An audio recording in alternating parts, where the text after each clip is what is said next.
આ તમારા કૂતરાએ મારા સાસુને બટકું ભરી લીધું છે. 3 દિવસથી કઈ બોલતા નથી હવે. અરે સોરી, પણ એવું હશે ને તો હોસ્પિટલનો એમનો જે ખર્ચો છે હોય ને હું આપી દઈશ. ઈ મારે નથી જોતા, એમ કહો કે કૂતરું તમે મને કેટલામાં આપશો? બોલો શું થાય છે? આ પેટ બહુ વધી ગયું છે ને તો ફોટામાં ખરાબ લાગે છે. કાંઈક ઉપાય બતાવો ને. તો પણ અહીં સુધીનો ફોટો પડાવો ને આખો ફોટો પડાવીને શું કરવું છે? મમ્મી તમારા માટે બંગડી. અરે વાહ, બહુ મસ્ત છે હો. આઈ લાવી છું તમારા માટે. હે, આ તો મારે જોતું જ તું. અને પાવડર છે તમારે કામ આવશે મોઢે લગાડવા માટે. હા, પણ આ બધું લાવી ક્યાંથી? અરે અહીંયા ચોકમાં માટલામાં કેટલી બધી વસ્તુ પડી હતી તો મારે જે જોતી હતી ને એ બધી લેતા આવીને મીઠાઈ બીજા લઈ ગયા. તને કેટલી વાર કીધું છે કે માથું ઢાંકીને રાખવાનું, મારી સામે ઉઘાડા માથે નહીં ફરવાનું. જો તો મમ્મી. એ બેન કાંઈક આપો ને. કાંઈ નથી હો, વયો જા. મમ્મી ખોટું હું બોલો છો? હમણાં તમારા હાથમાં 200 રૂપિયા હતા. હાલે. માગો માસી, તમારે જે માગવું હોય એવા આશીર્વાદ આપો, તમારે બધું ભગવાન સાંભળી લે. તો લાવી 200 રૂપિયા પાછા. આ શું કરે છો મનીષા? કઈ નહીં, ડોક્ટરે એમ કીધું છે કે તમે જેમ કપડા સારી રીતના ધોઈને પહેરો છો ને એવી રીતના શાકભાજી તે સારી રીતના ધોઈને વાપરો, એટલા માટે હું આમાં ધોઉં છું. સાહેબ, અમારા સાસુ છે ને 5નો સિક્કો ગળી ગયા છે તો કાઢી દો ને. એ તો ઓપરેશન કરવું પડે, એમ નો નીકળે.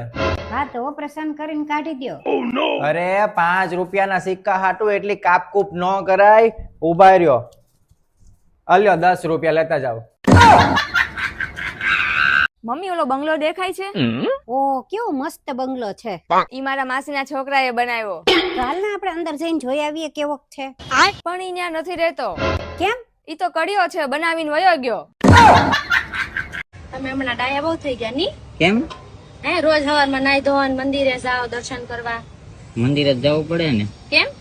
ત્યાં તો આરતી હોય, પૂજા હોય, ભક્તિ હોય, શ્રદ્ધા હોય એટલે જવું પડે. ધ્યાન રાખજો, હારો પ્રસાદી હોય હો.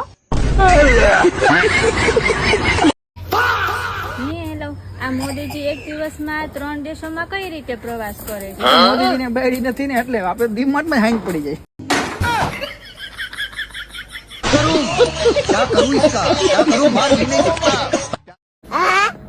આમ પગ પગ લ્યો તો આમ બેહી ગયા હશે તો આમાં કામ કેમ કરું તો? ઘરે હરખાય કામ નથી કરવા દેતા. તમને શું ખબર અમારે કેટલું પ્રેશર હોય? ક્યાંક નોકરી કરો તો ખબર પડે. આ તમારા ઘરે શું કામ હોય બીજું? હવે તમે જોવો, હમણાં તમારી ખબર પાડું, બહાર જઈને નોકરી કરાય કે પછી ઘરનું કામ કરાય કે કેમ?